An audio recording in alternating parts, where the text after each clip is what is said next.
दोस्तों नमस्कार। अभी आप लोग देख रहे हैं कि कोविड-19 की वजह से पूरा सामाजिक व्यवहार का ढांचा बदल गया है।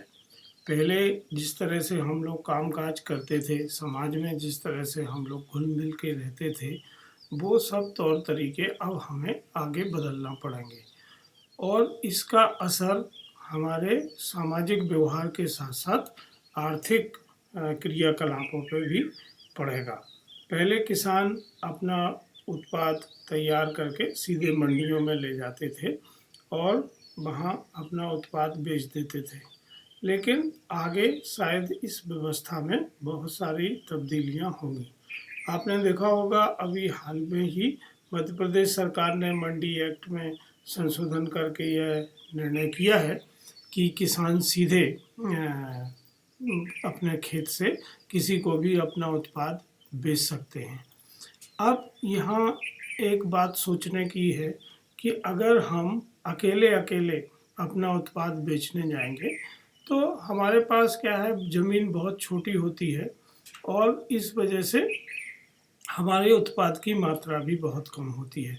हमारे यहाँ एक कानून है उत्तराधिकार का कि जब भी पिताजी की मृत्यु होती है तो ज़मीन का बंटवारा उनके वैध वारिसों में होता है। और अभी आप देख रहे होंगे कि पिताजी लोगों की मृत्यु होती जा रही है और ज़मीनों का बंटवारा निरंतर हो रहा है। इस वजह से ज़मीनों की औसत जो क्षेत्रफल है वो अब 1 हेक्टेयर के आसपास हो गया है। जब हमारे पास कम ज़मीन होती है तो हमें कम कृषि आदान लगते हैं। जब हमें कम कृषि आदान लगते हैं तो हम अपना कृषि आदान जैसे खाद, बीज, दवाई वगैरह जो सप्लाई चेन है उसके आखिरी व्यक्ति से खरीदते हैं। यदि आप देख रहे होंगे कि बाज़ार में फैक्ट्री और किसान फार्मर के बीच में सामान्यतः 4 लोग काम करते हैं इस वितरण व्यवस्था में। तो हमें 4 लोगों का फ़ायदा जोड़ के कीमत देना पड़ती है और क्वालिटी की भी गारंटी नहीं रहती है। ये सामग्री मिलेगी या नहीं मिलेगी समय पे, इसकी भी कोई गारंटी नहीं होती है। इसी तरह जब हम बाज़ार में जाते हैं तो आप देखते हैं कि बाज़ार में जो कमोडिटी के मुख्य व्यापारी हैं वो 3 लोग हैं, जिसमें एक है होलसेलर, दूसरा है प्रोसेसर और तीसरा है एक्सपोर्टर। इन तीनों व्यापारियों की 3 मुख्य शर्तें होती हैं। पहली शर्त है ह्यूज क्वांटिटी, बड़ी मात्रा। दूसरी शर्त है सेम क्वालिटी, कंसिस्टेंट क्वालिटी, लगातार एक जैसी गुणवत्ता। और तीसरा है कॉम्पिटिटिव प्राइस, प्रतिस्पर्धात्मक मूल्य। अब जो छोटा किसान है वो इन 3 शर्तों को पूरा नहीं कर पाता है। तो सामान्यतः किसान और इन व्यापारियों के बीच में 5 या 6 लोग काम करते हैं जो मंडी में कमोडिटी का काम करते हैं।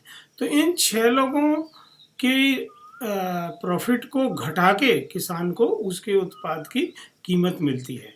तो एक तरफ जहां किसान 4 लोगों की प्रॉफिट जोड़ के कृषि आदान खरीदता है तो वो महंगा होता है। दूसरी तरफ जब वो बेचने जाता है तो 6 लोगों का प्रॉफिट घटा के उसको उसकी कीमत मिलती है। इसकी वजह से खेती घाटे का सौदा हो गई है और यही वो पॉइंट है जहां से पूरी घाटे की अर्थव्यवस्था का निर्माण होता है।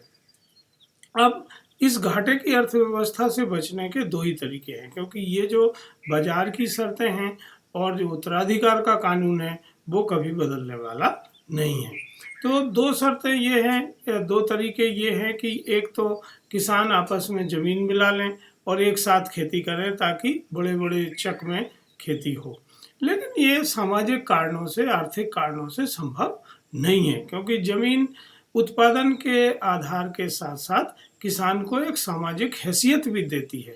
तो सामान्यतः गांव में हर कोई ज़मीन का मालिक होना चाहता है और वो अपनी ज़मीन आपस में नहीं मिला सकते हैं।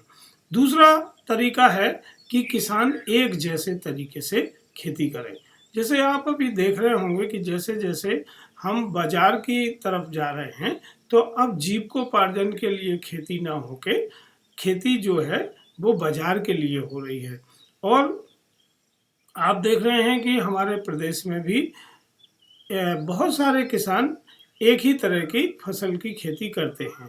जैसे आज देखिए कि कुछ ज़िलों में आलू की खेती होती है, तो कहीं लहसुन की खेती होती है, कहीं प्याज की खेती होती है, कहीं धान की खेती होती है, कहीं मक्की की खेती होती है या सोयाबीन की खेती होती है। ये क्लस्टर सामान्यतः प्राकृतिक रूप से किसानों ने अपने अनुभव के आधार पर वहाँ की मिट्टी, जलवायु, कौन सी फसल अच्छी हो सकती है, इसके आधार पर विकसित किए हैं।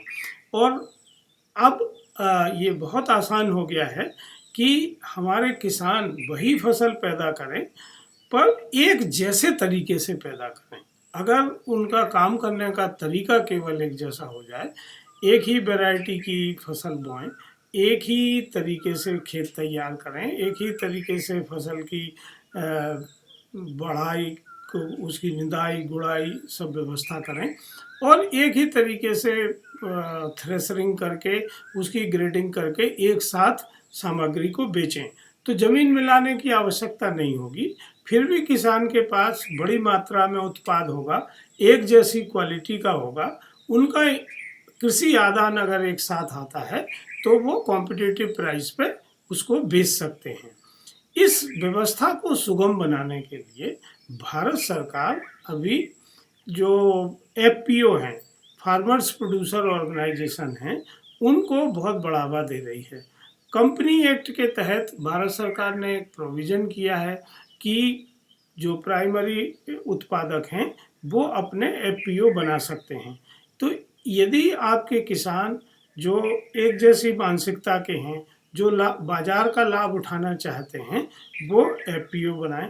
एफपीओ बनाने से, उनके सदस्य बनने से वो कृषि आदान एक साथ खरीद सकते हैं, वो अपना उत्पाद एक तरीके से बेच सकते हैं एक साथ तरीके से, और खेती करने का तरीका भी एक जैसा कर सकते हैं। और एफपीओ बनाना बहुत आसान काम है। इसमें कंपनी एक्ट, कंपनी सेक्रेटरी को हमें अपने एफपीओ के बारे में बताना है, वो आपको सलाह दे देंगे, और कंपनी सेक्रेटरी के यहाँ ऑनलाइन आपकी एप्लीकेशन को रजिस्टर करा के आपके एफपीओ को रजिस्टर कर सकते हैं। यदि आपको एफपीओ बनाने में किसी तरह की मदद की ज़रूरत है, तो जो हमारी कंपनी है ई फसल, वो किसानों को निःशुल्क परामर्श दे रही है, उनको एफपीओ बनाने में मदद कर रही है, उनको कृषि आदान बेचने की व्यवस्था ई फसल द्वारा की जाती है। तो अगर आप चाहें कि आप अपना एफपीओ बनाना चाहते हैं, तो आप हमसे भी संपर्क कर सकते हैं। हमारा जो फ़ोन नंबर है वो नीचे दिया गया है, आप फ़ोन नंबर पर हमें कांटेक्ट करें और हम आपको एफपीओ बनाने में मदद करेंगे। देखिए, संगठन बना के ही आज बाज़ार में आप अपना लाभ सुनिश्चित कर सकते हैं। अकेले अकेले अगर आप काम करेंगे तो आपको लाभ होने वाला नहीं है, सिवाय कठिनाइयों के और कुछ आपके हाथ नहीं आएगा। इसलिए आप संगठित होइए, फसल आधारित आप एफपीओ बनाइए, ताकि एक जैसे तरीके से खेती की जाकर बाज़ार का पूर्णतः लाभ किसान भाई उठा सकें।